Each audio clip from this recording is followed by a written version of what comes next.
Assalamu алейкум, құрметті депутатларым, сессия қатынасушылары. Бүгінгі сессия жұмысына үкімет ағзалары, министрлік, басқарма һәм тарау басшылары, қала район хакімлері һәмде ғалаба хабар құралдары уәкілдері қатынасып жатыр. Сессия мәжілісіне қатынасып жатырған депутатлардың электрон система арқылы тізімнен өтуін сұраймын. Мархамат.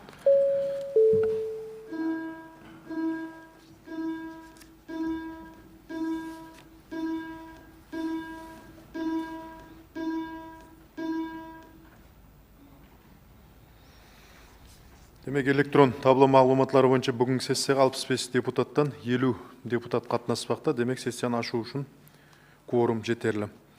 Қаралпақстан Республикасы жоғары кеңесінің 8 сессиясы ашылсын деген ұсыныс бар. Ұсыныс бойынша депутатлардың мұнасабет білдіруін сұраймын.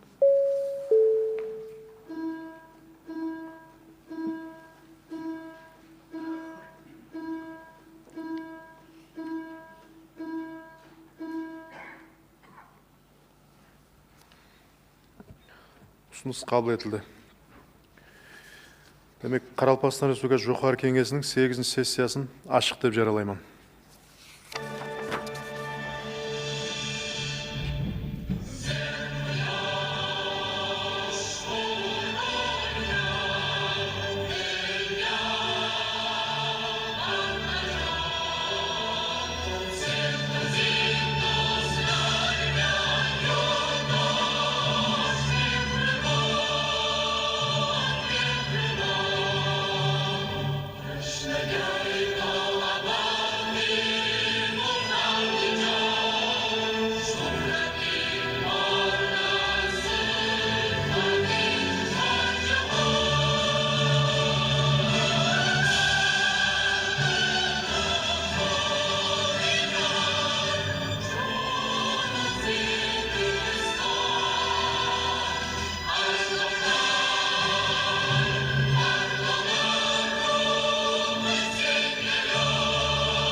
Құрметті депутатларым, сессия қатынасушылары, сессия жұмысын басламастан алдым. Ең дәстілеп сіздерге халқымыз тұрмысында жүз берген және бір қуанышты тарихи уақиға ахметлі болған жаңалық жеткермекшімін.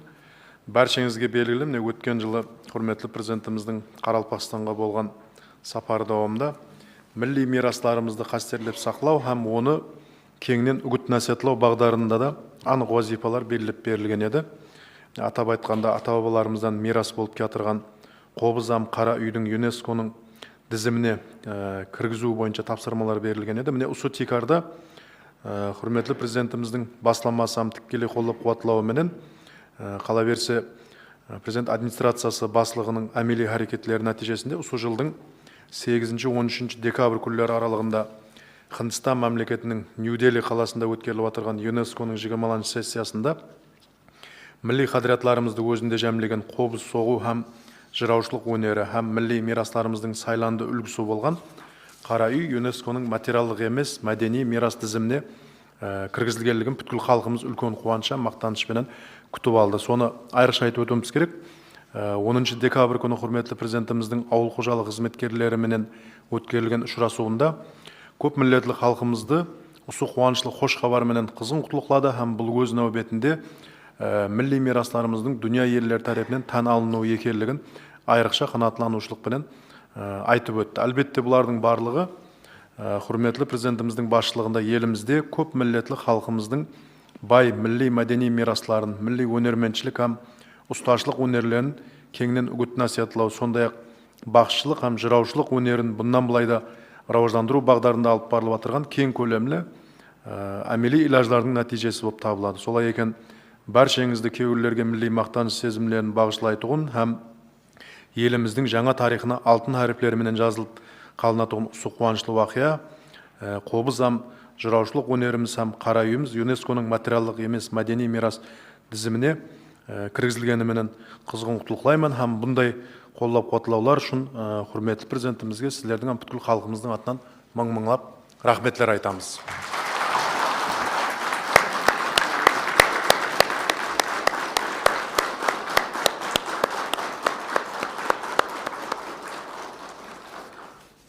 Рахмет, отырың. Сессияны бастаудан алдын осы мәселеде пікір білдірушілер бар ма? Қане, мархамат. Мархамат Ұлыбек Албаевич. Ассаламу алейкум, Анбай Тлеубаевич, құрметті сессия қатынасушылары, Ұлыбек Жалменов, 45-ші Шомыне сайлау округінің жоғарғы кеңес депутаты. Жүдә бір қуанышлы хабарды айттыңыз. Кеше районларда жүрген төрткүл берені ерлік қыланам көрдік, адамлардың қуанышынан көрдік, осы хабарларды естіп атқанын. ЮНЕСКОның 20-ші сессиясында қобызда һәм қара үйді репрезентативлік ройхатқа кіргізу бойынша қарардың қабыл етілгенін. Білеспе, бұл нәрсені естіген уақытта қалбімізден бір сондай нәрсе өтті. Құрметті президентіміздің бір айтқан гәпі келеді. Мен тек өзбек халқының емес, Қарақалпақ халқының перзентімен деп, хақиқи бір перзентлік міннеттің, вазипаның тымсалы деп айтсақ, бұны дұрыс болады. Мен енді бұл жерде шығып айтып атқаным, сіз мінекей құрметті президентімізбен, сонымен бір қатарда администрацияның рахбарымен тез-тез ұшырасып тұрасып көп мәселелерді көріп. Біз ілтимас қылар едік Қарақалпақстан Республикасы депутатлар корпусының атынан құрметті президентімізге, Сайды Шапкатовнаға администрацияның рахбары, сонымен білеміз Тұзға Айдарып қанша адамларды жинап бұл мәселеден еттіп, сол кісіге біздің міннеттаршылығымызды жеткізіп қойсаңыз деп ілтимас қыламыз. Һәм әлбетте басқасында күндемей, түндемей барлық жерде осы мәселелерді күтіп жүрген сізге де өзіміздің міннеттаршылығымызды білдіреміз. Рахмет.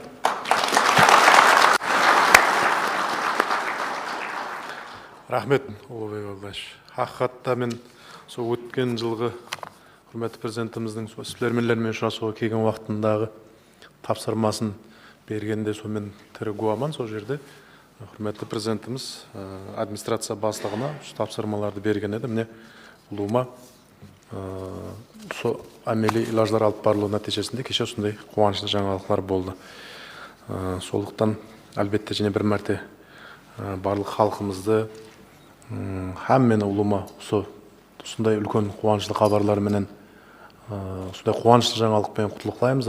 Осындай жетістіктер елімізде жақсы жаңалықтар давам ете берсін дейміз. Енді құрметті депутаттар, жоғарғы кеңестің регламенті бойынша сессияның күн тәртібіндегі сол мәселелер өтетін болсақ, жоғарғы кеңестің регламенті бойынша сессияның секретариатын сайлап алуымыз тиіс.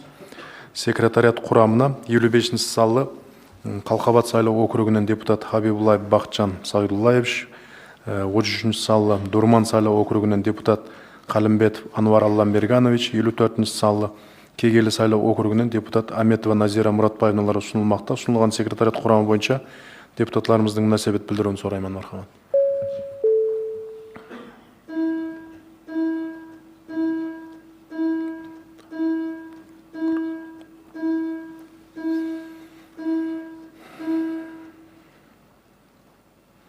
Ұсыныс қабыл етілді. Секретариат құрамына сайланған депутатлар, мархамат, белгіленген орындарга өтуіңізді һәм өз жұмыстарыңызды, вазифаларыңызға кірісуіңізді сұраймыз. Құрметті депутатлар, енді сессия күн тәртібін tasdiqlап алуымыз керек. Сессия күн тәртібі бойынша таярланған қарар проекті электрон тәрізде сіздерге тарқатып берілген. Сол күн тәртібі бойынша басқа ұсыныстар бар ма? Жоқ. Сессия күн тәртібі бойынша депутатлардың мünәсәбет білдіруін сұраймын. Мархамат.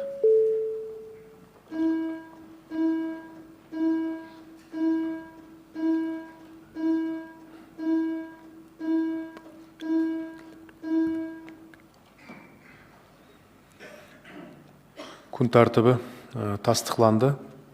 Демек, құрметті депутатлар, енді бүгінгі сессиямыздың регламентін белгілеп алсақ, яғни баянатшыларға 10 минутқа шекем, додалау үшін сөзге шығушыларға, сұрау жауапларға 5 минуттан уақыт ажыратсақ, жетерлі ме?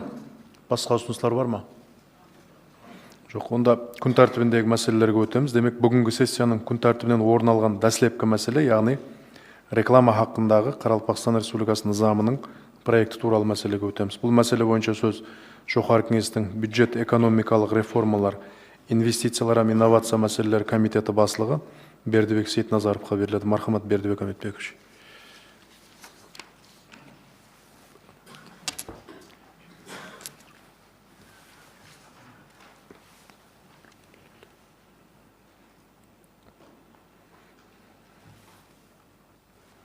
Ассалаумалейкум, құрметті Амбай Тілеубаевич, құрметті депутатлар һәм сессия қатысушылары.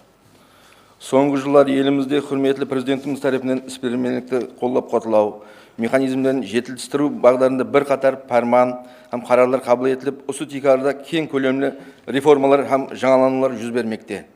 Осыныңменен бірге рауажланған мемлекеттер менен бір қатарда республикамызда да заманауи технологиялар, жаңа һәм креатив реклама һәм маркетинг, сондай-ақ реклама мәлімдемелерін тарқату ұсуларын өзгеше түрлері артып бармақта. Әмелде әрекетте болған реклама хақында Қарақалпақстан Республикасының заңы 1999 жыл 28 августта қабыл етілген болып, бүгінгі күнге шекем 8 мәртебе өзгеріс һәм қосымшалар кіргізілген. Өз кезегінде әмелдегі заң талаптары ұлымалық түсінікке ие болып, бүгінгі күндегі реклама іскерлігі менен байланысы мünәсәбетлерді тәртіпке салу үшін жаңа нормаларды енгізу зәрулігі пайда болмақта.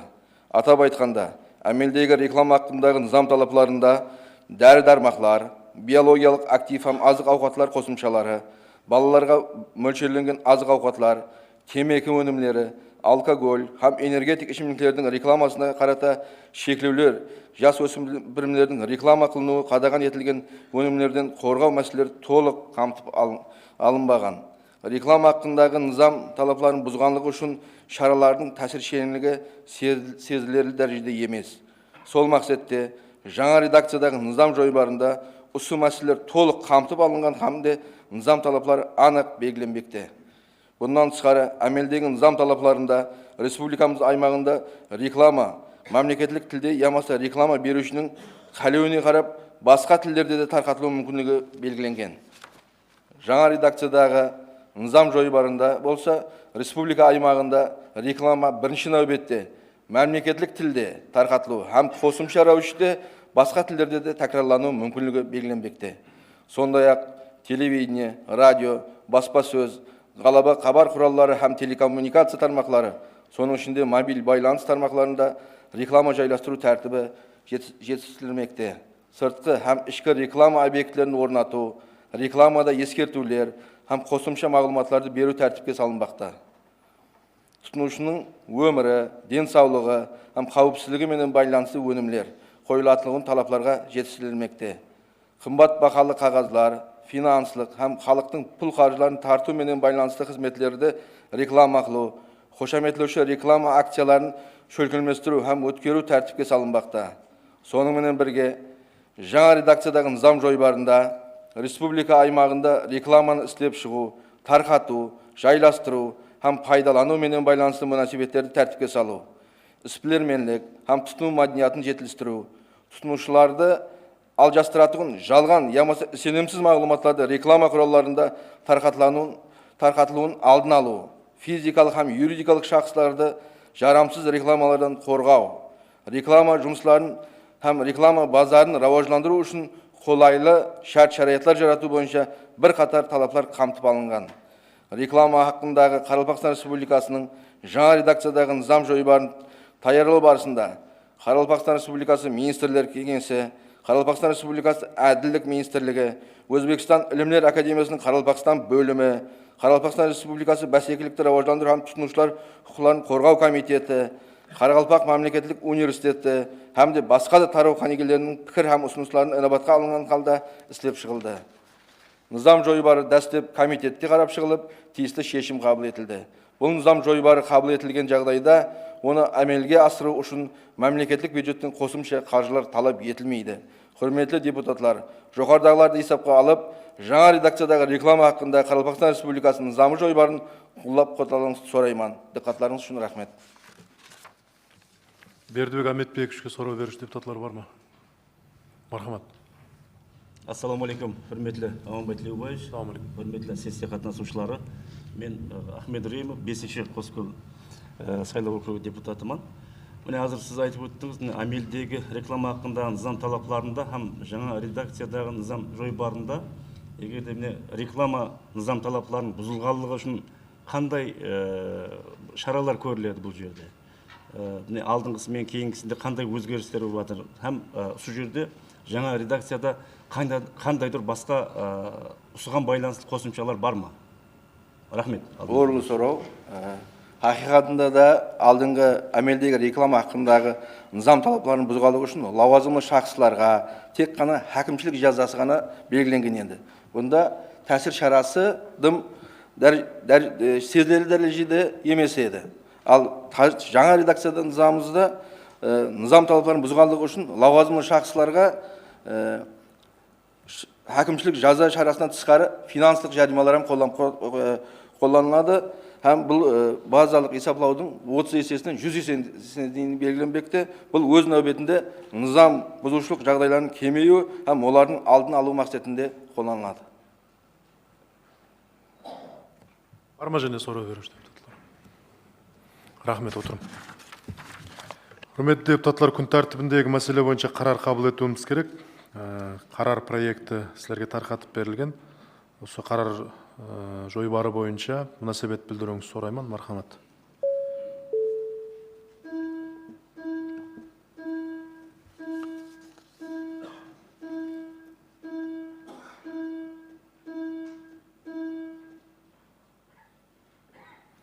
Қарар қабыл етілді. Құрметті депутатлар, енді ауыл қожалығы кооперативі хақындағы Қарақалпақстан Республикасының низамының проект туралы мәселеге өтеміз. Осы мәселе бойынша сөз Жоғары кеңестің аграр, су қожалығы, табиғатты қорғау һәм экология мәселелері комитеті басшылығы Ануарбек Жұманазаровқа беріледі. Мархамат, Ануарбек Жолдасбаевич.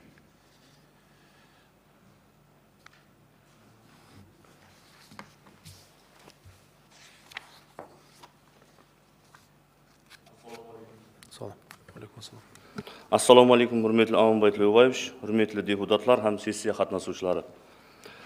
Өздеріңізге мәлім, құрметті президентіміз тарапынан барлық тараулар қатарында ауыл қожалығы тарауын рауажландыруға да айрықша ітібар қаратылып, қабыл етілген бір қатар парман һәм қарарлар менен көптеген имканиятлар һәм жеңілдіктер жаратылып берілмекте.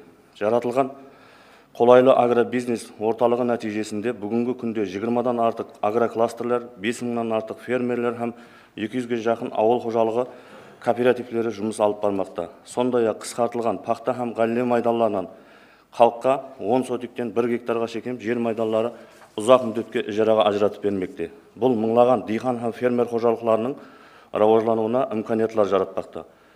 Ауыл қожалығы тарауында ресурслардан нәтижелі пайдалану, диқаншылық пенен шұғыланушы субъектілердің тұрмыс абадылығын арттыру үшін фермерлерге ауыл қожалығы кооперативлерінің қызметлерін пайдалану имканиятын беретұғын қолайлы құқи һәм экономикалық тикарларды жарату зарur болмақта. Hürmetli депутатлар, bundan 27 жыл алдын, яғни 1998 жылы қабыл етілген Қарақалпақстан Республикасының ауыл қожалығы кооперативі хақындағы низамында тұрақлы рауажланып атырған заманауи кооперативлер қатынастықтары тәртіпке салынбаған. Сондай-ақ агрофирмалар, агрокластерлер, ауыл қожалығы кооперативлері һәм фермер қожалықтары арасындағы бірге істесушілердің көптеген һәм жаңа рауажланып атырған түрлерін жетерлі дәрежеде қолдап қуатламайды.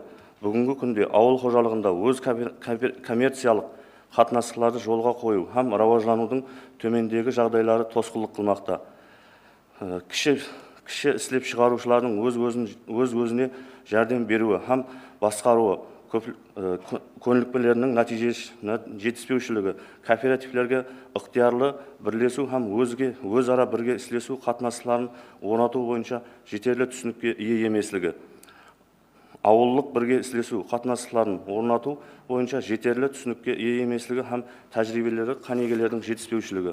Осы тикарында бұл тарауда түптен жетістірілуі һәм құқи тикардағы анық белгілеп берілуі бағдарындағы ауыл қожалығы кооперативі хақындағы Қарақалпақстан Республикасының низам жойбары ісілеп шығылды.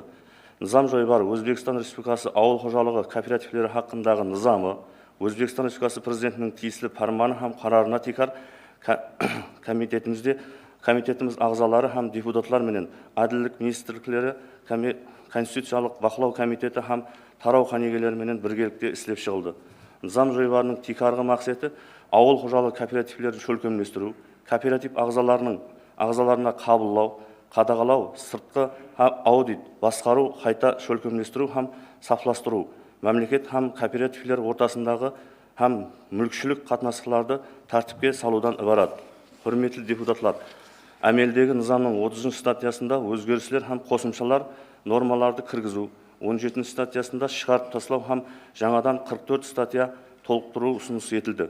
Жаңа низам жойбары 10 бап һәм 60 статьядан ібарат болып, Қарақалпақстан Республикасы ауыл қожалығы кооперативлерін шөлкемлестіру һәм жұмыс алып барудың құқи тикары һәм нормалары белгіленбекте.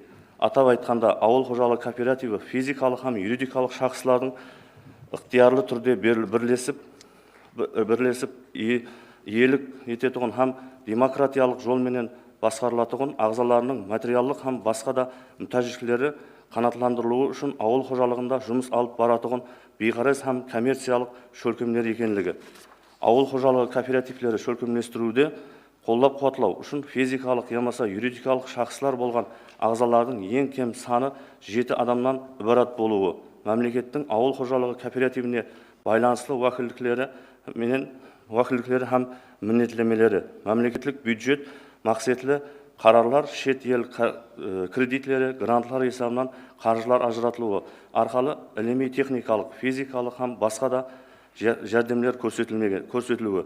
Ауыл қожалығы кооперативлері өз жұмысларын муафықластыру, мүлікшілік мәселелерін қорғау һәм басқа да жәрдемші объектілер шөлкемлестірілуі. Ауыл қожалығы кооперативі жағдайы һәм жұмысын ішкі һәм сыртқы аудитлер өткеру шәртлері. Низам жойбар өткерілуі. Ауыл қожалығы кооперативлерінің басқару ұйымлары, анық вазифалары, уәкілдіктері, құқылары менен міндеттемелері.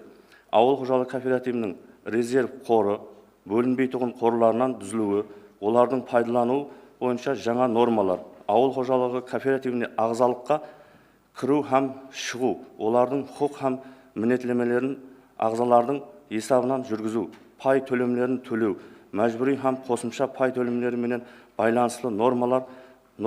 Ауыл қожалығы кооперативінің жыллық сап пайдасын бөлістіру һәм жыллық зиянларын қаплау. Ауыл қожалығы кооперативінің һәм ауыл қожалығы кооперативі ағзаларының мүлікшілік жауапкершілігін белгілеп қойылмақта.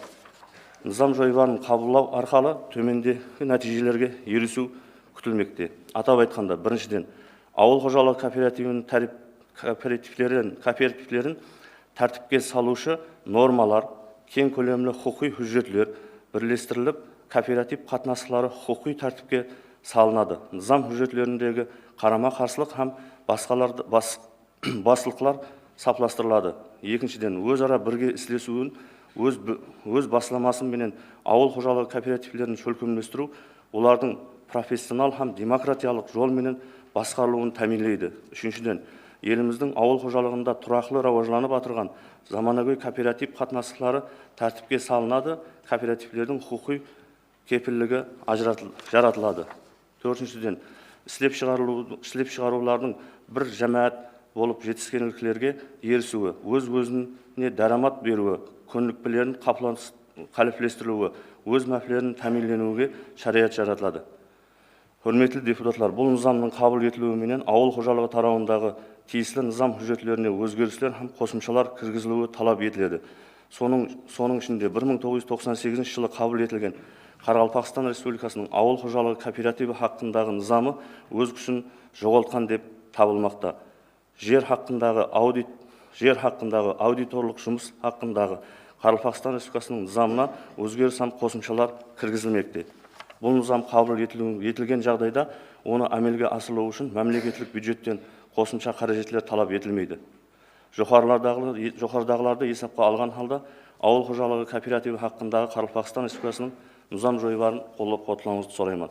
Қатысуыңыз үшін рахмет. Ануарбек Жолдасбаевичқа бар ма сұраулар? Мархамат. Ассалаумалейкум, құрметті Аманбай Тілеубаевич, сессия қатысушылар. Ассалаумалейкум. Жаңа сіз өз баянатыңызда бүгін күнде республикамыз бойынша 200-ге жақын ауыл қожалық кооперативтері нәтижелі жұмыс алып бармақта деп атап өттіңіз. Енді менің сұрауым, республикамызда бүгін күнде ауыл қожалығында көп мыңдаған фермер қожалықтары да бар. Сол фермер қожалықтарда кооперация түзе ала ма? Ал егер түзген жағдайда оларға мемлекет тарапынан қандай жеңілдіктер, имканияттар жаратып беріледі? Сол хақында қысқаша түсінік берсеңіз. Ассалаумалейкум. Сұрауыңыз орынды сұрау. Низамның 7-ші статьясында кооператив шөлкемдестіру хақында тәртібі белгіленген. Әрбір бұнда кооператив басқару ағзасына тикар мемлекеттік қызметлер орайынан кооператив ағзасының арзасына тикар мемлекеттік тізімнен өткеріледі. Бұл жерде әрбір фермер кооператив болу ағзасына, кооператив болу құқына ие, бірақ низам жойбарының несінде кемінде 7 фермер қожалығы біріккен халда өзінен басқа 6 болса, өзіменен 7 болса, сол уақытта кооператив шөлкемдестіру құқына ие болады. Енді кооперативтерге жеңілдіктер берілуі дегенде бүгінгі күнде пақтақ әлдешілік жөнелісінде 12 пақтақ әлдешілік кооперативлер шөлкемдестіріліп жұмыс алып барылмақта. Бұл жерде жеңілдіктерден құрметті президентіміздің 2025 жыл 1 апрельден 2028 жыл 1 январға шейін жаңадан шөлкемдестірілген кооператив ағзаларына физикалық хақсылар ағза болғанның ставканың 1% мағдарында салық төлеу белгіленген. Қамбағал шаңырақтардан реестрге кіргізілген шаңырақ ағзаларының бұл кооперацияларға ағзалық төлемлерінің 10%-ін мемлекеттік бюджеттен төлеп беру, субсидия арқылы төлеп беру жеңілдіктер көрсетілген. Халықтың тамарқа жерлерінен, сондай-ақ фермер қожалықтарының һәм қарханаларының мейве овыш өнімдерін жинап алуда, қадақлау һәм қайта сілеуде шөлкемдестірілген ауыл қожалығы кооперативлеріне кеткен қаражаттың 25% мемлекеттік бюджеттен төлеп беру белгіленген. Соғырақ жеңілдіктер көрсетіліп өтілген. Енді бұның әмесі көптеген жеңілдіктер бар. Мен тикарғысын айтып жатырмын. Рахмет. Және бар ма сұраулар? Рахмет, отырып. Құрметті депутатлар, енді күн тәртібіндегі мәселе бойынша қарар қабыл етуіміз керек. Қарар проекті сіздерге тарқатып берілген. Сол қарар проекті бойынша мұнасебет білдіруіңізді сұраймын, мархамат.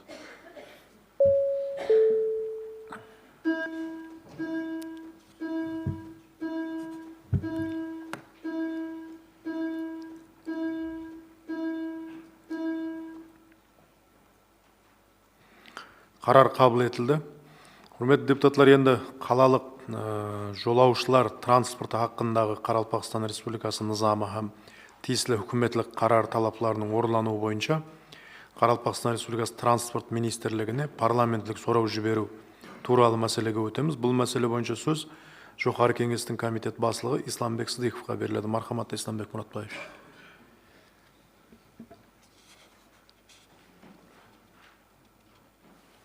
Ассаламу алейкум, құрметті Аманбай Тілеубаевич, Салам. құрметті депутатлар, сессия қатысушылары. қатынасушылары, бүгінгі күнде елімізде барлық тарауларда болған сияқты, құрметті президентіміздің басшылығында жәмиеттілік транспорт системасын реформалау мақсатында халыққа автотранспорт қызметін көрсетуді жақсылау, жәмиеттілік транспорт жөнелістері тармағын кеңейту һәм әрекеттену құрамын заманауи экологиялық таза автобустармен жаңалау бойынша кең көлемді жұмыстар әмелге асырылмақта. Қалалық жолаушылар транспорт haqqında Қарақалпақстан Республикасының заңы һәм тиісті үкіметтік қарарлары талапларының орындалуы бойынша Қарақалпақстан Республикасы Жоғары Кеңесінің санат, құрылыс, транспорт һәм мәлімдеме технологиялар мәселелері комитеті тарапынан транспорт министрлігінің жолаушылар транспорт тарауында алып барылып атырған жұмыслары үйренілді. Бүгінгі күнде республика аймағында жамы 410 жөнелістілерде 3185 жәмиеттілік транспортлары әрекетленбекте. Бұнан тысқары 13583 жөнеліссіз, бұл өзін-өзі бәнт еткен таксилер жолаушыларға қызмет көрсетіп келмекте. 2025 жылдың январ-ноябрь айлары давамында бұл жәмиеттілік транспортларға жамы 16752 лицензиялар берілген болып, соннан 13583 өзін-өзі бәнт еткен бұқараларға һәм 3185 жөнелісті такси қызметі менен шұғыланып атырған карханаларға лицензиялар берілген. Сонымен бірге Қарақалпақстан Республикасы аймағында 21 автовокзал һәм автостанциялар жолаушыларға қызмет көрсетіп келмекте. 24 жылдың өзінде Нөкіс районында Ақмаңғыт автостанциясы жаңадан шөкемдестіріліп жолаушыларға қызмет көрсету үшін пайдалануға тапсырылған. Бұл жұмыстардың давамы сипатында Нөкіс автовокзалы реконструкция қылу жұмыстары әмелге асырылмақта. Өзбекстан Республикасы президентінің 2023 жылы 16 февраль күнгі жәмиеттілік транспорты системасын реформалау іс-шаралары haqqınдағы 59 саналы қарарына муафық Нөкіс қаласында жәмиеттілік транспорт системасын жетілдіру мақсатында Ташкент мемлекеттік транспорт университеті тарапынан Нөкіс қаласының транспорт һәм жол транспорт инфраструктурасын рауажландыру бас режесі іслеп шығылған һәм осы бойынша жұмыстар әмелге асырылмақта. Әмелге асырылған ұнамлы жұмыстармен бірге тарауда бір қатар қате кемшіліктер анықталып отырыпты. Атап айтқанда 2025 жыл давамында транспорт тарауы бойынша физикалық һәм юридикалық шақсылар тарапынан жамы 77 мұражатлар келіп түскен болып, соннан 51 мұражатлар ұнамы шешілген. Қалған 26 мұражатлар шешілместен қалған. Аманбай Тілеубаевич, өзіңіз тұрақлы түрде іс-бермелік субъектілерімен ұшасып келіп жатырсыз. Бұлда да сол транспорт мәселесіндегі мәселелер көпшілік құрамын құрамақта. Бұлда сол мұражатлар менен транспорт министрлігінде істер дұрыс жолға қойылмағандығын көрсетпекте.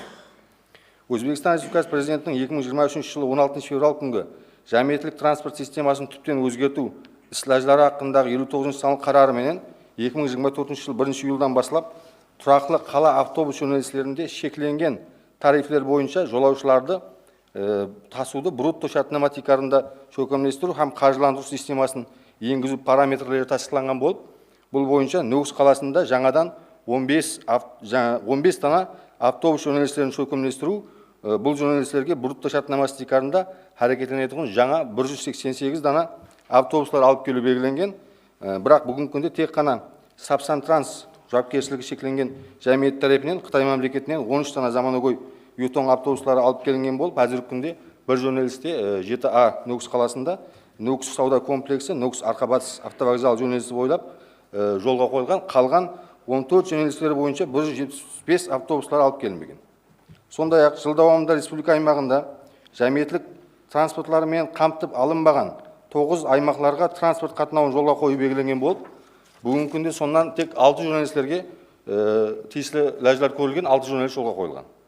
Және бір қаратып отырған мәселе, жыл давамында республика аймағында 20-дан артық жаңадан жөнелістер шөкемдестірілген болып, бұл жөнелістерге 70 дана микроавтобустар алып келу ереже қылынған болса да, әзіргі күнде 57 дана микроавтобустар әрекетленіп келмекте. Құрметті сессия қатысушылары, сонымен бірге министрлер кабинетінің 2021 жылғы 630, 2024 жылғы 718 саналы қарарларына муафық қала атрапы һәм республика ішіндегі қалалар аралық рентабельсіз автобус жөнелістерінде қызмет көрсетуші тасушылар тарапынан 40%-ке шекемге көрілген зиянларды субсидия арқылы қаплап беру белгіленген. Қарақалпақстан Республикасының 2025 жыл үшін тасdiqlanған бюджет параметрлерінде һәм жоғарыда қарар талаптарына муафық көрілген зиянларды субсидия арқылы қаплап беру үшін 5 миллиард 730 миллион сом қаржы ажыратылу белгіленген болып, соннан осы жылдың 11 ай дауамында тек қана 323 миллион сом субсидиялар өзлестірілген. Бұнда әр жылы және бір айрықша нәрсе, министрлер кабинетінің осы жылғы 14 ноябрьдегі 725 санлы қарарына муафық Қарақалпақстан Республикасында тек қана Қарақалпақстан үшін районлар орайларынан алыс аймақтармен байланыстырушы рентабельсіз жөнелтілерді көрілген зиянларды қаплап беруге рұқсат берілді. Бұнда әр жылы 1 январға шейін министрлер кеңесі тарапынан рентабельсіз микроавтобус жөнелтілердің тізімі тайсылғанады, һәм осы тізімге тикар рентабельсіз жөнелтілерді көрілген зиянлардың 40%-ке шейін қоңдары Қарақалпақстан Республикасының республика бюджетінің қосымша деректері есебінен әр ширек жұмағы бойынша субсидия есебінде қаплап барылады.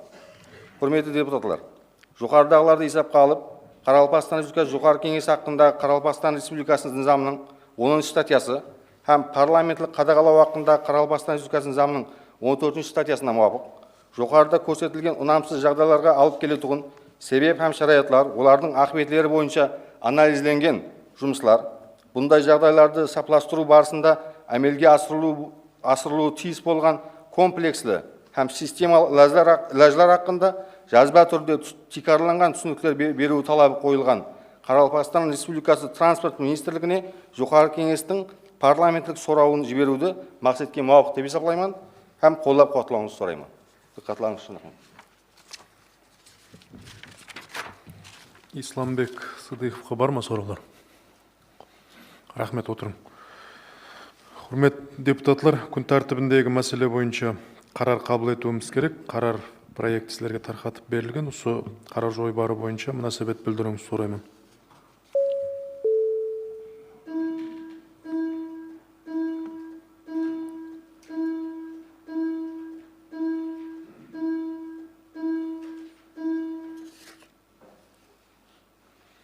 Қарар қабыл етілді.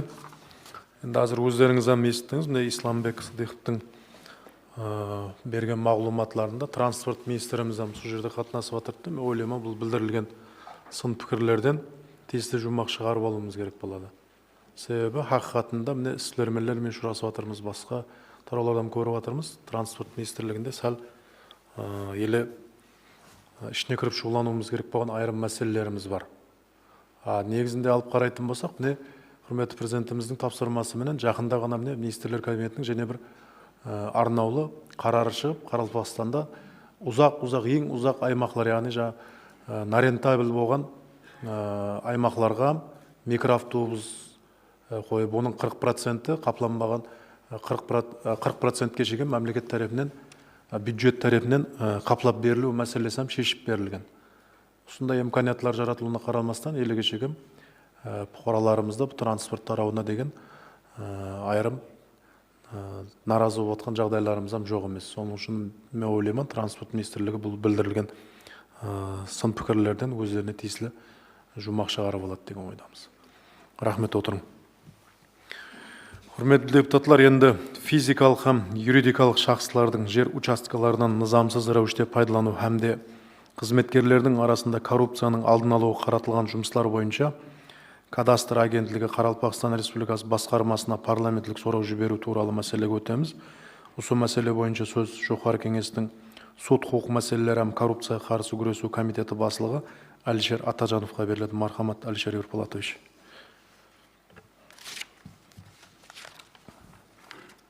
Ассаламу алейкум. Құрметті Аманбай Тілеубаевич, құрметті депутатлар, сессия қатынасушылары. Соңғы жылдарда мемлекетімізде жер һәм оған байланысты ресурстардың анық есебін жүргізу, олардан ақылға орас пайдалану системасын жарату бойынша кең көлемді реформалар әмелге асырылмақта. Жер учаскаларында болған құқықтардың толық мемлекеттік тізімнен өткерілуін тәминлеу, жер һәм кадастр тарауында мемлекеттік қадағалау нәтижелілігін арттыру, тарауда жаңа стандарттарды енгізу, кадастр агентлігі ұйымлары һәм шөкемлерінің материалдық техникалық базасын жақсылау мақсатында бірқатар нормативтік құқықтық құжаттар қабыл етілді. Қарақалпақстан Республикасы жоғары кеңесінің сот құқық мәселелері һәм коррупцияға қарсы күресу комитеті тарапынан физикалық һәм юридикалық шахстардың жер учаскаларынан нызамсыз рәвіште пайдалану, қызметкерлер арасында коррупцияның алдын алуға қаратылған жұмыстар бойынша кадастр агентлігі тарапынан әмелге асырылып жатырған жұмыстар үйренілді. Өзбекстан Республикасы министрлер кабинетінің 2022 жыл 14 апрелдегі 183 санлы қарарының 24 бәнінде мемлекеттік жер қадағалауы арнаулы уәкілдікті мемлекеттік ұйым басшылығының бұйрығына текар 10 жұмыс күнінен көп болмаған мүддетте әмелге асырылуы, онда юридикалық шахстың аты, физикалық шахстың фамилиясы аты қадағалауды әмелге асырылатын жер учаскасы жайласқан мәнзіл, қадағалауды әмелге асырушы лауазымды шахстар хақында толық мағлұмат, қадағалауды әмелге асыру мүддеті мақсатлары көрсетіледі деп белгіленген. Бірақ кадастр агентлігі Қарақалпақстан Республикасы басқармасы қала район бөлімдері бұйрықтарында осы талаптарға әмел етілмеген халатлары анықталды. Мәселен, Нөкіс қаласындағы 50 іспетті субъектілеріне ажыратылған жер учаскаларынан мақсатлы пайдалану бойынша үйрену хақында тиісілі уәкілдікті ұйым басшылығының бұйрығы қабыл етілместен үйренулер өткеріліп, үйрену нәтижесі бойынша акт түзіліп, 2023 жыл 23 февраль күні Нөкіс қаласы әкімдігінде жерлерді әкімдік резерв жеріне қорына қайтару хақында ұсыныстар кіргізілген. Кадастр агентлігі Нөкіс қаласы бөлімі тарапынан іспетті субъектілері бойынша әкімдікке кіртіліп атырған ұсыныстарды жер иелеріне алдын ала ескерту берместен шығарылғанлығы халатларды анықталды. Соның менен бірге іспетті субъектіне ыстыққана құрылысы үшін ажыратылған жер майданы 2023 жыл мемлекеттік тізіміне өткерілгендігі, 2027 жыл 24 жыл болса 84 квадрат метр құрылысы тамамланған объекттен пайдалану үшін Нөкіс қаласы кадастр агентлігі рұқсатнамасы тикарында ыстыққана құрылмастан мақсатсыз рәвіште әрбірі 28 квадрат метрге 3 натурал жай объекті құрылған һәм мемлекеттік тізімнен өткерілген. Кадастр агентлігінің Шымбай районы бөлімі тарапынан үйренуге тикар болатын бұйрық қабыл етілместен тұрып, 13 күн алдын акт түзілгенлігі жағдайларда анықталды.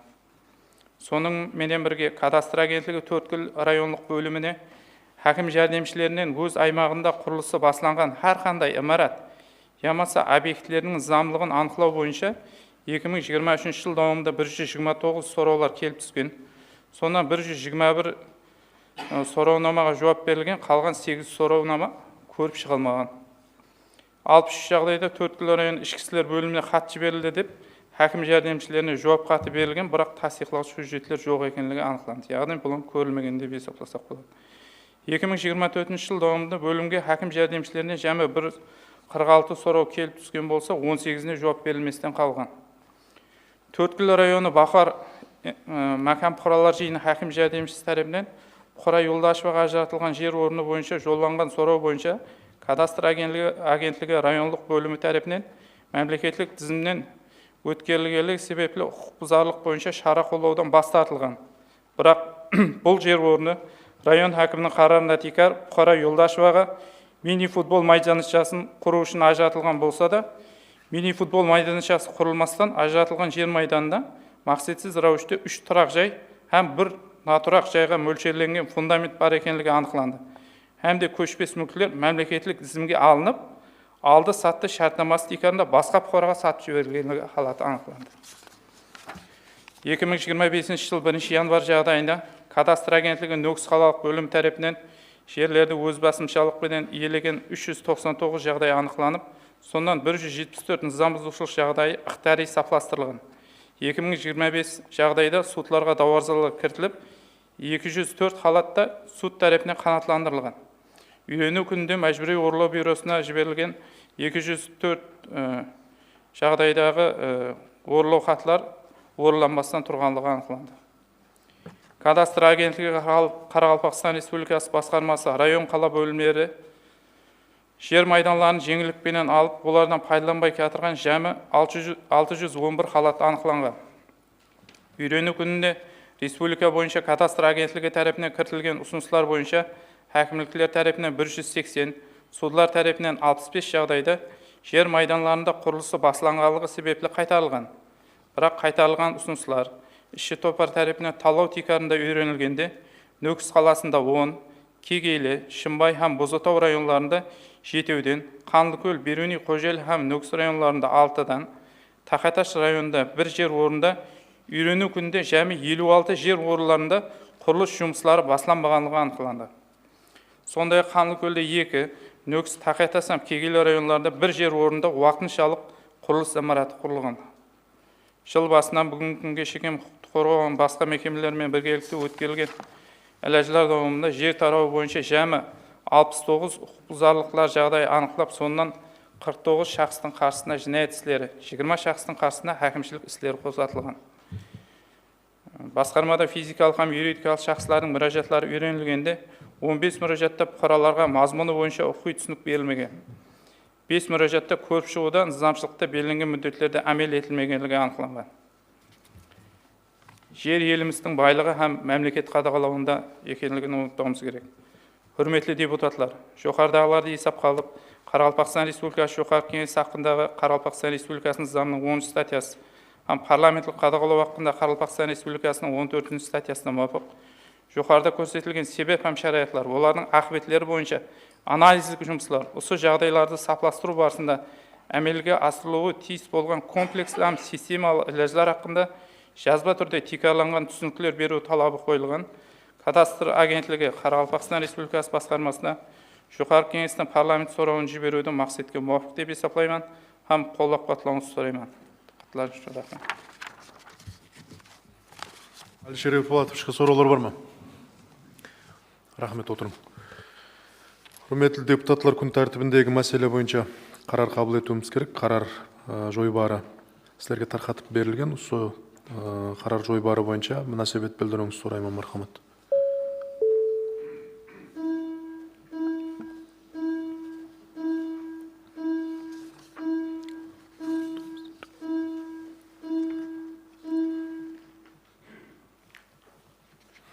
Қарар қабыл етілді. Енді құрметті депутатлар, хақиқатын айтуымыз керек. Бұл кадастр тарауында өзі бұқараларымыздың ұшырасулардан міне күні кеше ұзақ аймақ тұрғыларымен ұшырасып жатырмыз. Хақиқатында бұл тарауда кадастр агентлігінен сұрауымыз, бұқараларымыздан қазіргі күнде мұражатларымыз шешілсе болатын мұражатларымыздан көбейіп жатыр. Жаңа айтылып отырған сын пікірлерде мен ойлаймын, кадастр агентлігі басшыларым өздерінің тиісті жұмбақтарын шығару керек. Рахмет, отырың. Құрметті депутатлар, ендігі мәселе Қарақалпақстан Республикасы Жоғарғы Кеңесінің бюджет, экономикалық реформалар, инвестициялар, инновация мәселелер комитет тарапынан істеніп отырған жұмыстар хақында Жоғарғы Кеңестің бюджет, экономикалық реформалар, инвестициялар, инновация мәселелер комитетінің мәлімдемесі туралы мәселеге өтеміз. Осы мәселе бойынша сөз Жоғарғы Кеңестің комитет басшылығы Бердібек Сейтназаровқа беріледі. Мархамат, Бердібек Аметбекович.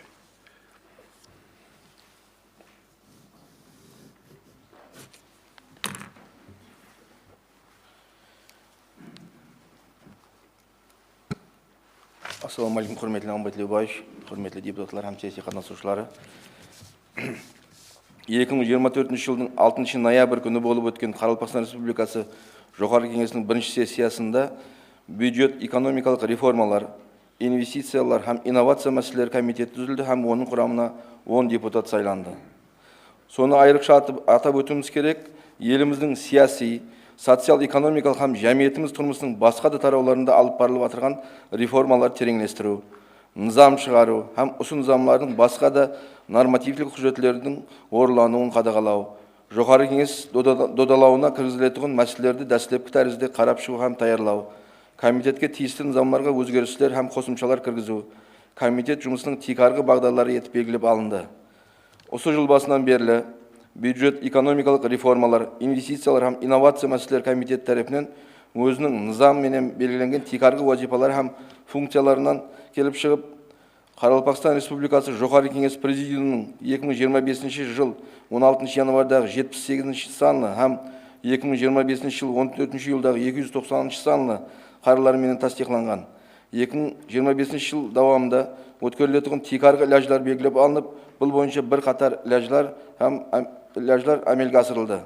Атап айтқанда, осы жыл басынан бері өткөрүлген комитет мәжілістерінде мемлекеттік басқару ұйымлары басшыларының өз жұмысына байланысты есабат һәм мәлімдемелер тыңланды. Жоғарыдағылар менен бір қатарда реклама хақында Қарақалпақстан Республикасының заңының жаңа редакцияға жойбары даярланды. Комитет мәжілісінде қабыл етілген шешімдер тиkarında 2 мәселе жоғарғы кеңес сессиясында қарап шығу үшін ұсынылып, тиісті қарарлар қабыл етілді. Комитет тарапынан сессияға ұсынылып қамбағалдықты абаданлыққа қарай бағдарламасы текарында белгілеп берілген вазифалардың орындалуы бойынша Қарақалпақстан Республикасы қамбағалдықты қысқарту һәм бәнтілік министрлігіне парламенттік сұрау жіберілді. Қарақалпақстан Республикасы Жоғары Кеңесінің регламенті хақында Қарақалпақстан Республикасы низамының 16 статьясына муафиқ Қарақалпақстан Республикасының социал-экономикалық рауажландыруға қаратылған мәселелерді қарап шығу үшін Жоғары Кеңес президиумына 55 қарар жойбары тағайындалып қабыл етілген. Сонымен бірге комитетте ағза депутаттар өз округларында сайлаушылармен ұшырасулар өткеріп, құрметті президентіміздің фарман һәм қарарларының мазмұны һәм ахметі хақында түсіндіріп, бұл фарман қарарларының орындалуын қадағалап, нәтижелерін халыққа жеткізіп бармақта. Бұдан тысқары, комитетке ағза депутаттар тарапынан өздері сайланған аймақтарда 168 мәрте халықпен ұшырасулар өткеріліп, осы ұшырасуларда халықтан қинап кетірген 394 машқала мәселе анықталған. Осы машқалалар бойынша тиісті министрлік, мәкеме һәм шөлкөмлерге 89 депутатлық сұрау жіберіліп, сондан 327 машқаланың ұнамлы шешімін табуға ерісілді. Сондай-ақ юридикалық һәм физикалық шақстардан жәмі 262 мүраджат келіп түскен болып, сондан 176 мүраджаттағы машқалар ұнамлы шешілді. 81 мүраджатқа белгіленген тәртіпте құй түсінік берілді, һәм 5 мүраджат бойынша бүгінгі күнде үйрену жұмыстары алып барылмақта. Құрметті депутаттар һәм сессия қатысушылары, жұмақластырып айтқанда, бюджет экономикалық реформалар, инвестициялар һәм инновация мәселелері комитеті алдағы уақытларда да республикамыз аймағында Өзбекстан һәм Қарақалпақстан Республикалары низамларының, Өзбекстан Республикасы президентінің фарманлары һәм қарарлары, мемлекеттік бағдарламаның, үкіметтік қарарлар, жоғары кеңес һәм президиум қарарларының тиісті дәрежеде орындалуын тәмінлеу бағдарындағы парламенттік һәм депутатлық қадағалау жұмыстарын нәтижелі давам еттіріп, аймақтардағы барлық жауапкер басшылармен біргелікте республикамызды социалдық, экономикалық рауажландыру, халық игілігі жолында бар имканиятларымызды жұмсап, аянбай қызмет етеміз деп сіздерді сендіреміз. Диққаттарыңыз үшін рахмет. Бердібек Аметбековичке бар ма сұраулар? Рахмет, отырың. Құрметті депутаттар, енді күн тәртібіндегі мәселе бойынша қарар қабыл етуіміз керек. Қарар жойбары депутаттарымызға тарқатып берілген. Сол қарар жойбары бойынша мұнасебет білдірілуін сұраймын, мархамат.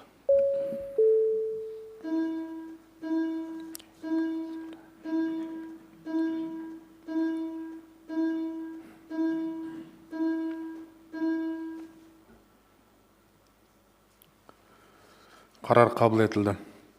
Құрметті депутаттар, енді кейінгі мәселе 2030 жылға шекем Өзбекстан Республикасында гендер теңлікке ерісу стратегиясын 2025 жылы әмелге асыру бойынша комплекслі ләжлар бағдарламасында белгіленген вазифалардың орындалуы бойынша Шаңырақ һәм аял қызлар комитеті басшылығының мәлімдемесі туралы мәселеге өтеміз. Осы мәселе бойынша сөз министрлер кеңесі басшылығының орынбасары Шаңырақ һәм аял қызлар комитеті басшылығы Мариям Ахмедоваға беріледі. Мархамат, Мариям Қаллаевна.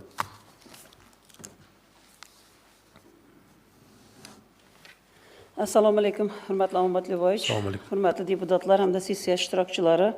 Hurmatli prezidentimizning xotin-qizlarga ko'rsatilayotgan alohida e'tiborlari natijasida so'nggi yillarda xotin-qizlarning huquq va qonuniy manfaatlarini to'liq ta'minlash, ularning qadr-qimmatini ulug'lash yangi O'zbekistonning davlat siyosatida yetakchi o'rinlarga qo'yilmoqda. Jamiyatda gender tenglikni ta'minlash, xotin-qizlarni har tomonlama qo'llab-quvvatlash va ular uchun munosib shart-sharoitlar yaratishda bugungi kunda Qoraqalpog'istonlik xotin-qizlar ham oilada, jamiyatda va davlat boshqaruvida o'zlarining munosib o'rinlarini topmoqda.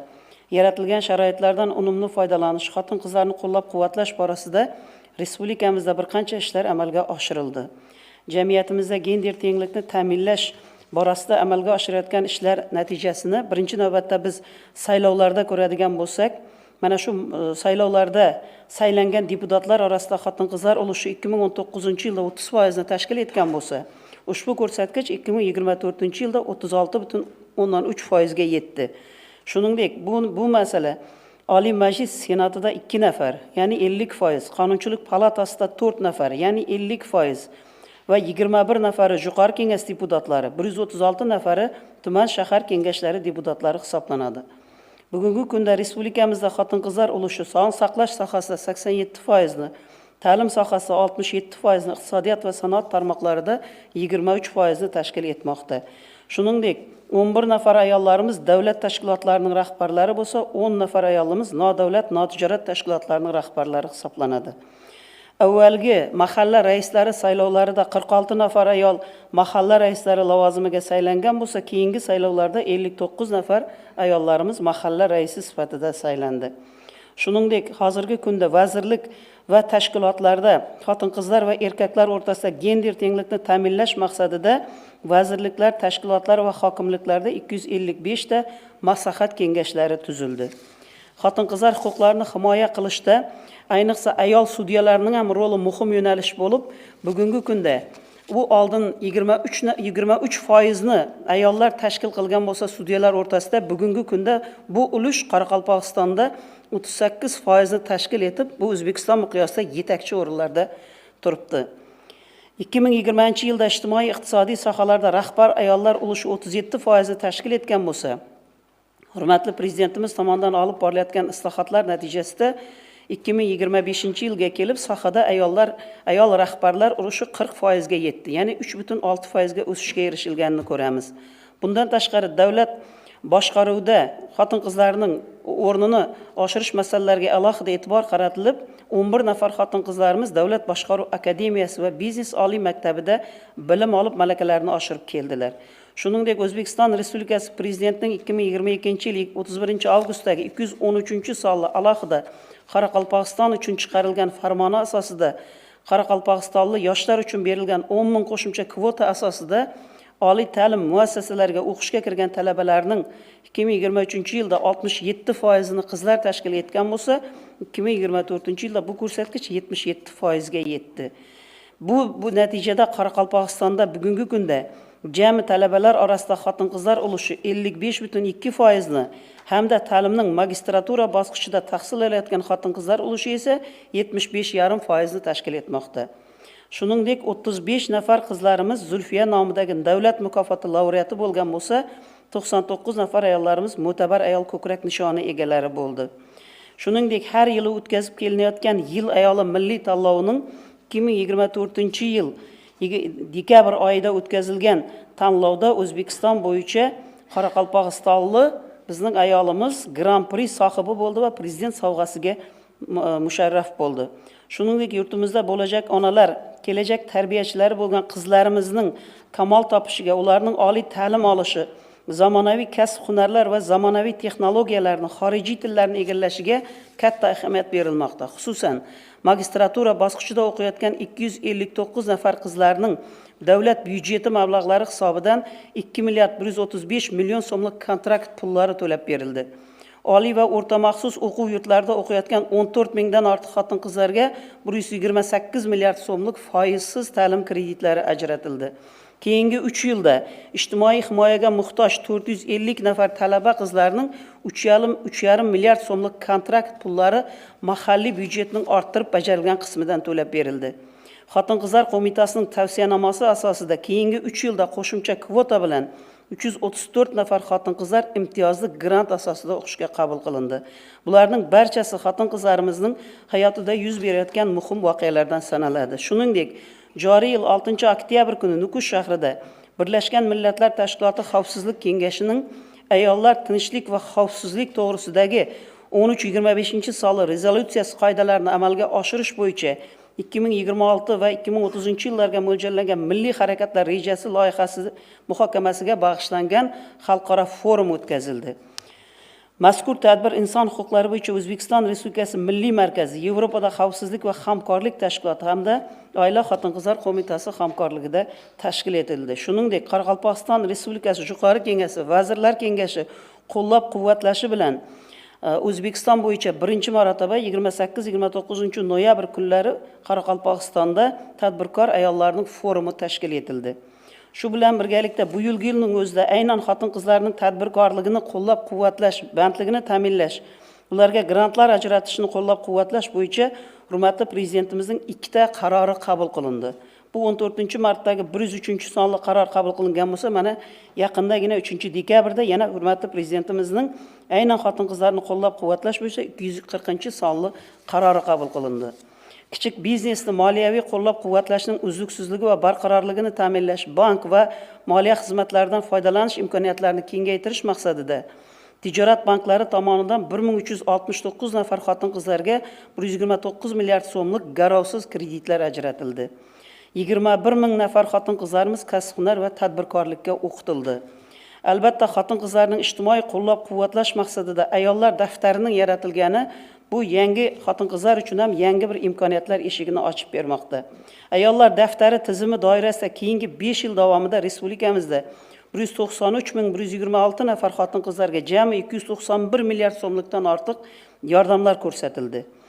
Bu yilgi yil ham 251 nafar xotin-qizlarning 620 milliondan ortiq so'm miqdorida uy-joylari uchun ijara pullari aynan to'lab berildi mana shu daftar tizimi bo'yicha. Shuningdek, yana bir muhim jihat, hurmatli prezidentimizning e'tiborlari bilan ehtiyojmand oilalarning 1000 nafarga yaqin xotin-qizlari Toshkent viloyatining Bo'stonliq shahriga sayohatlari tashkil etildi. Mana 15 dekabr kuni yana 250 nafar ayolimiz jo'nab ketadi. Hurmatli sessiya majlisi ishtirokchilari, joriy yil yangiliklaridan yana bir sifatida 17 ta shahar va tumanlarda oila va xotin-qizlar maskanlari tashkil etildi va joylarda tashkil etilgan ana shu maskanlarda yoshlarni oilaviy hayotga tayyorlash markazlarida 7000 nafarga yaqin nikohlanuvchi yoshlarimiz o'qitildi. Shuningdek, bu yil birinchi marotaba 2025-yil 15 may arafasida Xalqaro oila kuni munosabati bilan 168 ta oilaga ibratli oila ko'krak nishoni taqdim etildi. Yana bir muhim jihati, aynan xotin-qizlarni qo'llab-quvvatlash borasida Omonbatliboyevich o'zingizning ham qo'llab-quvvatlashingiz bilan Yuqori Kengash prezidiumining maxsus qarori bilan ibratli hayol ko'krak nishoni ta'sis etilgan edi. Bugungi kungacha 144 nafar xotin-qizlarimiz mazkur ko'krak nishon bilan taqdirlandi. Xulosa qilib aytganda, jamiyatda gender tenglikni ta'minlash bu butun mamlakatning barqaror taraqqiyoti va kelajagi bilan bog'liq muhim yo'nalishdir. Gender tengligiga erishish orqali biz nafaqat adolatli jamiyat qurishga, balki inson salohiyatini to'liq rivojlantirishga, mamlakatning ijtimoiy va iqtisodiy barqarorligini mustahkamlashga erishamiz. E'tiborlaringiz uchun rahmat. Maryam Qallayevnaga so'rovlar bormi? Rahmat, o'tiring. Hurmatli deputatlar, kun tartibindagi masala bo'yicha qaror qabul etishimiz kerak. Qaror jo'ybari sizlarga tarqatib berilgan. Shu qaror jo'ybari bo'yicha munosabat bildirilishini so'rayman. Marhamat.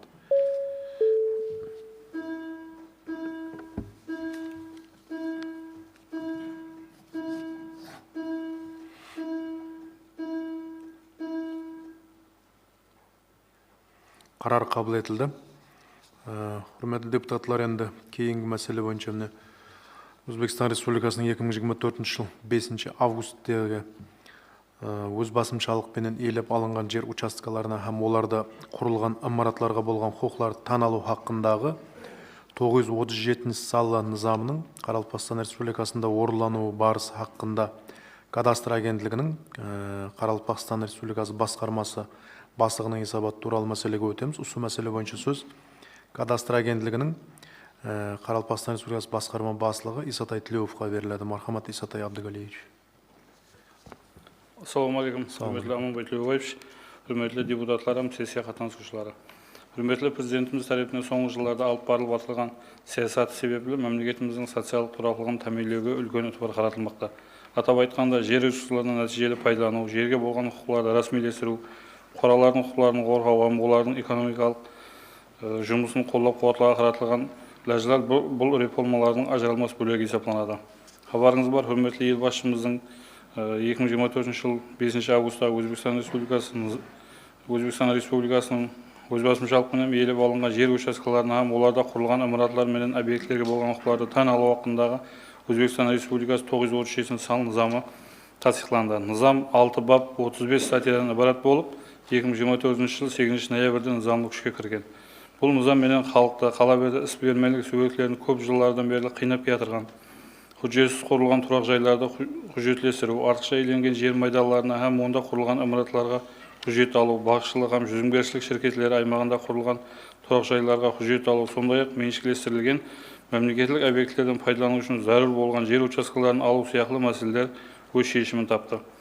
Ushbu nizom tekanida 2024-yil 8-noyabrdan tasdiqlangan reja kesti tekanida mahallalar kesimida qatlov jumlari әмелге асырыла бастады. Соның ішінде Қарақалпақстан Республикасының 16 районынан Нөкіс қаласында 2024-25 жылдар үшін 228 махаллелерде жәмі 107.827 көшпес мүлік объектілерін қаталаудан өткеру ережелестірілген.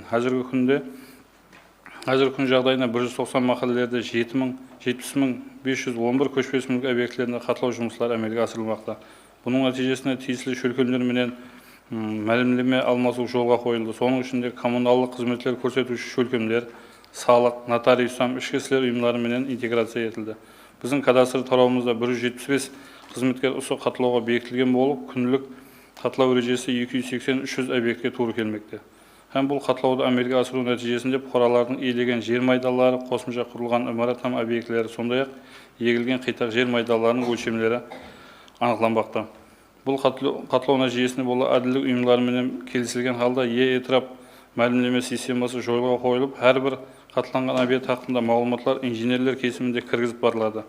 Нәтижесінде бола этрап мәлімдеме системасы автоматикалық түрде қаталанған объектілерді кейінгі басқышқа өткеру назарда тұтылған. Яғни бұнда қаталанған объекттің ұлыма құжеті жоқ екенлігі, артықша жер майдан иелегенлігі, өз басымшылықпен имарат, объект құрғанлығы, меншіктелестірілген һәм мүлік құқығы тән алынған имарат һәм объектілердің жер майдалары хақында мағлұматлар электрон мәлімдеме системасында қабыл етілуі белгіленген. Бұл этрап мәлімдеме системасында 18 министрлік, мекеме һәм район хакімлігі жауапкерлері интеграцияланған болып, яғни әрбір шөлкем электрон тәрізде жұмақларын беру имканиеті жаратылған. Бұл шөлкемдерден ұнамлы жұмақ алынған объектілер хақында мағлұматлар 1 ай давамында жәмиетшілікке жарияланады.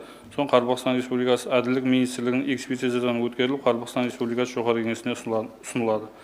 Осы жылдың 17 ноябрь жағдайына 70.511 қаталанған объектілерімізден 24.354 объект этрап мәлімдеме системасына жүкленген, 15.152 объект комиссия ағзалары додалауында, 6.213 объект комиссия нәтижесі жариялануда, 1016 объект әділдік министрлігі жұмақ беру процесінде, 306 объект бір мәртелік төлем төлеу күтілмекте, 1172 объект қарар шығу алдында, 102 объект комиссия ағзалары тарапынан бекар етілген. Сондай-ақ бүгінгі күнде 491 бұқаралардың өз басымшылықпен иелеп алынған жер учаскаларында һәм оларда құрылған имараттарға болған құқыларды тан алынды. Қарақалпақстан Республикасы жоғары кеңесінің қарарларымен тасdiqlanды. Егер объектке қандай да бір ұнамсыз жұмақ берілген болса, бағдарлама арқылы ұнамсыз жұмақ берген шөлкем һәм ол тарапынан берілген құжетпенен толық танысу мүмкін. Сондай-ақ 10 айдай арқылы тізімнен өтіп ұнамсыз берген жұмақ берген шөлкемге арза қалдыру имканиеті жаратылған, һәм осы арза болса, низамға бола 1 ай давамында көріп шығуы белгіленген. Низамның 12 статьясына муафиқ жеке тәртіптегі тұрақжай құрылыс үшін 1998 жыл 1 июльге шекем иеленген болса, барлық аймақтарда 0,24 гектардан көп болмаған көлемде 1998 жыл 1 июльдан 2018 жыл 1 майға шекем иеленген болса, Нөкіс қаласында 0,106 гектар, қалған аймақтарда 0,112 гектардан көп болмаған көлемде ижара құқы тән алынады. Онан артық жағдайларда жер учаскалары артықша иеленген бөлігі диқан қожалығы ямыза қитақ жер қожалығын жүргізу үшін тән алынады. Низамның 23 статьясына муафиқ Нөкіс қаласында базалық есептеу муғдарының 3 есесі муғдарында, басқа районларда базалық есептеу муғдарының 1 есесі муғдарында бір мәртелік төлем өндіріледі. Бір мәртелік төлемді төлеуден бір мәртелік ұлыма мемлекеттік акция шеңберінде бір мәртелік төлемді толық төлеген шақсылар, бірінші һәм екінші топар майыплығы болған шақсылар бір мәртелік төлемді төлеуден азат етіледі. Социалдық қорғаудың бірден-бір реестрі мәмілеме системасына кіргізген шақсылар бір мәртелік төлемнің 50% муғдарында өндіріледі. Артықша иеленген жер учаскалары һәм онда құрылған имарат һәм объектілер үшін бір мәртелік төлем муғдары ижара құқының орташа базар бағасы муғдарында анықталады. Онда бір мәртелік төлем район һәм қала бюджеттеріне қаратылады. Низамның 3 статьясына муафиқ жұмақлар қабыл етілген һәм бір мәртелік төлемдерді төлеген физикалық һәм юридикалық шақсыларға жеке тәртіптегі тұрақжай иелеп құрған жер учаскалары үшін 99 жылға, басқа жер учаскалары үшін болса 49 жылға ижараға беріледі. Айтарларыңыз үшін рахмет. Исатай Абдывалиевичке сұраулар бар ма? Мархамат. Ассаламу алейкум, құрметлі Аманбай Тлеубаевич, құрметлі депутатлар, һәм сессия қатысушылары. 53-ші саны сайлау, Қырантау сайлау округі депутат Шерзот Ниязымбетовқа. Исатай Абдывалиевичқа сауалым бар еді. 937 санлы қарары, яғни өз басымшылықпен иеленген жерлер һәм оған құрылған имараттардың хақ құқықтарын таналу бойынша міне азыр низамшылықта хаттау басқышы дала һәм камерал жұмысларынан ибарат деп көрсетілген. Осы екі хаттау басқышы хақында кеңірек түсінік берсеңіз, һәм бұл басқышлар қандай тәртіпте әмелге асырылады? Рахмет. Сұрау үшін рахмет. Тура енді жаңа атап өткен 175 кадастр инженерлер хаттауға бекітілген болып, бұлар екі басқышта, яғни дала жұмысларында, камерал жұмысларында хаттау жұмысларын әмелге асырады. Бұл дала жұмыслары болғанда сол жайласқан объекттің басына барып, көрсетілген объекттің барлық өлшемдерін, үстінде құрылған имараттарын, шекараларын, сондай-ақ ол жерде диқаншылық қылып отырған болса, диқаншылық қылып отырған жерлерін анықлап, дала жұмысларын жұмақлайды, һәм де екінші басқыш бойынша бұны камерал жұмыслар, яғни сол жұмыс орнында келіп, белгіленген сол дала жұмысында анықланған жұмысларды қағазға түсіру, карталарын жарату, һәм де сол электрон системаға кіргізу жұмысларын әмелге асырады. Мархамат, бар ма және сұраулар? Рахмет, отырың. Құрметті депутатлар, күн тәртібіндегі мәселе бойынша қарар қабыл етуіміз керек. Қарар проектілерге тарқатып берілген. Мархамат, қарар жойбары бойынша мұнасебет білдірілуін сұраймын.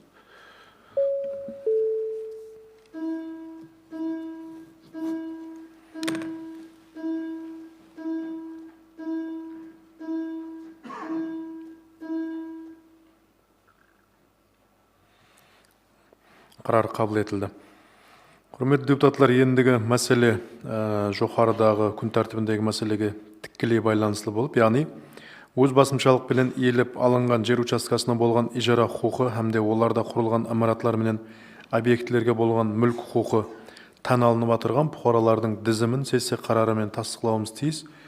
Демек, Өзбекстан Республикасының арнаулы низамын басшылыққа алып, уәкілдіклі ұйымлар тарапынан ұсынылған құжаттар һәмде мағлұматлар бойынша сондай-ақ Әділдік министрлігінің құқықтарды тән алу текарылығы хақындағы жұмақларын инабатқа алып, өз басымшылықпен иелеп алынған жер учаскасына болған ижара құқы және де оларда құрылған имараттар менен объектілерге болған мүлк құқы тән алынып атырған 1172 бұқараның тізімі сессия қарарымен тасдиқланып атырды. Сіздерге мүлк құқы тән алынып атырған осы шахслардың тізімі көрсетілген қарар жойбары тарқатып берілген. Тасдиқланатын тізім бойынша пікір білдірушілер бар ма?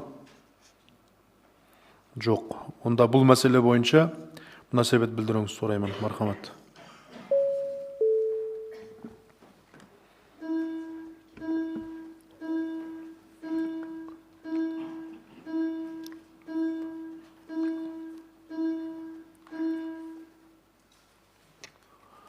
Рахмет, қарар қабыл етілді. Құрметті депутатлар, енді Қарақалпақстан Республикасы Хакімшілік судының басшылығын сайлау хақындағы мәселеге өтеміз. Қарақалпақстан Республикасы Конституциясы 70 статьясына һәм судлар хақындағы Өзбекстан Республикасы низамының 70 статьясына муафық Ешімбетов Махмуд Оразбаевичтің кандидатурасы Қарақалпақстан Республикасы Хакімшілік суды басшылығы лауазымына ұсынылмақта. Талабаның өмірбаяны депутатларымызға тарқатып берілген, танысып шыққан болсаңыз керек. Осы мәселе бойынша сұраулар бар ма? Жоқ, ондай болса, Ешімбетов Махмуд Оразбаевичті Қарақалпақстан Республикасы Хакімшілік суды басшылығы лауазымына сайлау хақында қарар қабыл етуіміз керек.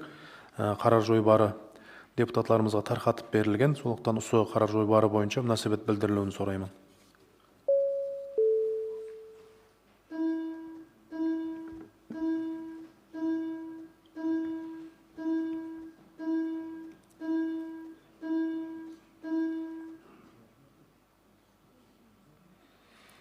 Рахмет, қарар қабыл етілді. Махмуд Ешімбетовичті жаңадан сайланған лауазымменен құттықтаймыз һәм жұмыстанда табыстар тілейміз.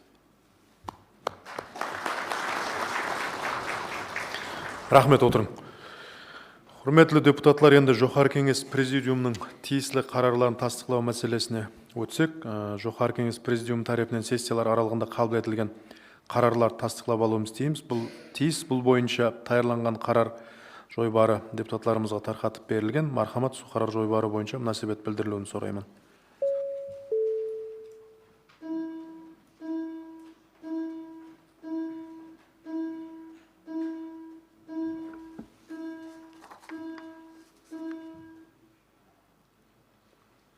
Рахмет, қарар қабыл етілді. Күн тәртібіндегі мәселелер бойынша олыма кімде қосымша бар? Болмасам, құрметті сессия қатынасушылары, сессиямыздың күн тәртібіндегі мәселелер толығымен көріп шығылды. Мен сөзімді жұмақлаудан алдын және бір мәрте міне милли қадіратларымызды өзінде жәмлеген со қобыз соғу һәм жыраушылық өнері һәм милли мирасларымыздың сайланды үлгісі болған Қара үй, со ЮНЕСКО-ның материалдық емес мәдени мирас тізіміне кіргізілгенлігінен бүткіл халқымызды шын жүректен һәм мен олыма бәршені шын жүректен құттықтаймыз. Һәм осы процесте қатынасқан барлық белсенділерге, сондай-ақ құрметті президентімізге һәм администрация басшылығына бүткіл халқымыз атынан, депутаттарымыздың атынан мың-мыңлап рахметлер айтамыз.